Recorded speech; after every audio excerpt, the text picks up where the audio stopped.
नमस्कार मित्रांनो, तर मगाशी मी तुम्हाला दाखवलं होतं की मगाशी मी तुम्हाला बोललो होतं की गहू आणि हरभरा आहे काढणीला. तर हे बघा, हा हरभरा आहे. आता थोड्या वेळाने मशीन येणार आहे, तर मशीन मधनं मळणी यंत्रामधनं आपल्याला हरभरा पण काढायचा आहे. हा गावरान हरभरा आहे.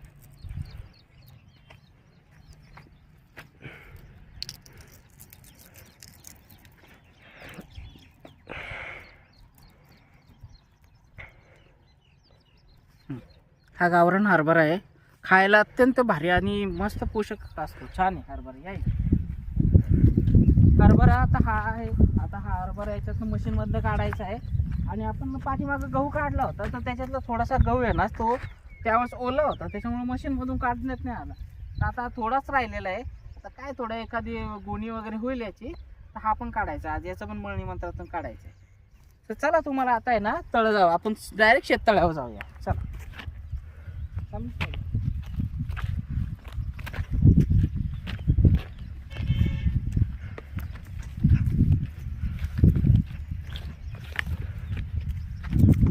टोटल 14-15 एकर हे क्षेत्र आहे.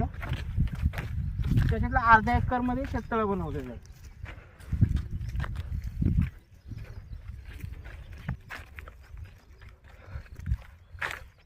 इथं हरभरा होता, इकडं भुईमुग केलेला आहे.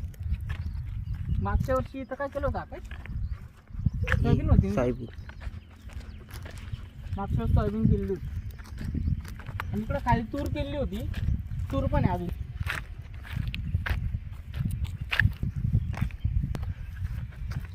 हे बघा तूर.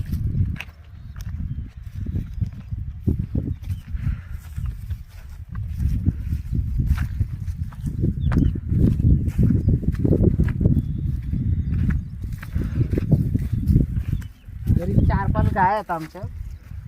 थोडीशी गायांसाठी ना मका पण केली होती. आणि ज्वारी. चला ज्वारी दाखवतो तुम्हाला.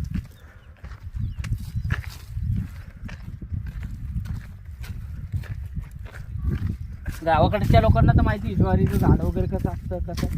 तर शहरातल्या काही माणसांना कसं की ज्वारी कशी असते काय झाड हे माहीत नसतं. ही ज्वारी, त्या ज्वारीला असे ताट, याला ताट म्हणतात. याच्यामध्ये असे दाणे भरतात. आता ही कवळी अजून दाणे भरलेले नाही आहे, याच्यात दाणे भरले जातात.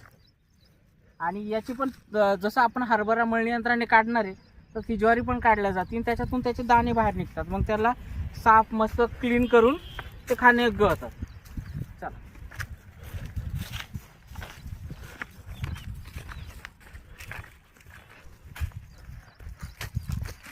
मका गेली होती याच्यामध्ये. का अजून